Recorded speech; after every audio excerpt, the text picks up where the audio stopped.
My name is Vikram Iyer and welcome to another CFA Nugget session. And in today's session, we'll focus on a fixed income topic from CFA level 2. And that's how do you look at spot rates and forward rates together. So what's a spot rate? A spot rate is anything that begins at T0. So if I have a 1-year spot rate, it begins at T0 and goes till T1. If I have a 2-year spot rate, it begins at T0 and goes to T2. And if I have a 3-year spot rate, it begins at T0 and goes until T3. And let's put values to this. Let's say if a 1-year spot rate was 8%, 2-year spot rate was 9%, and 3-year spot rate was 10%. So if I graph it in a time series, it's going to look something like this. My 1-year rate would be 8%, my 2-year rate would be 9%, and my 3-year rate would be 10%. And if these are my spot rates, my boxes would be classified as the forward rate.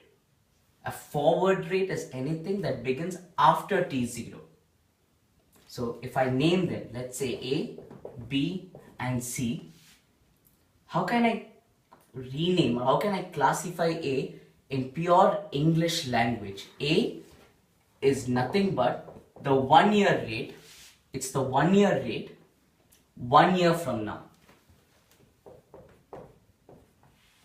And in terms of calculation, it's just about looking at either investing at 9% for 2 years, or you can invest at 8% for 1 year and reinvest at 8 for another year. They should give you the same answer. So if I mathematically chart it out, it's going to be 1.09 squared, because it's for 2 years, equals 1.08 raised to 1, because it's only for 1 year, and multiply that by 1 plus A raised to 1. And there's only one unknown in this equation, so if I solve for A, I would know it should come pretty close to 10%.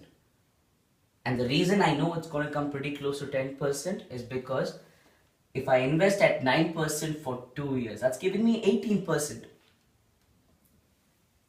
As of this mode, I've already got 8% in year 1, which means A better give me 10% for me to be indifferent between the two strategies.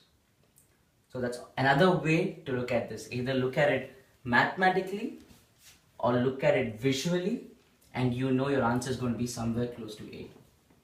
And you can approach B and C in a similar form and get your answers. And just to put names to B, B would be classified as a 1-year rate 2 years from now, and C can be classified as a 2-year rate 1 year from now. Hope this helps, and let me know if you have any issues.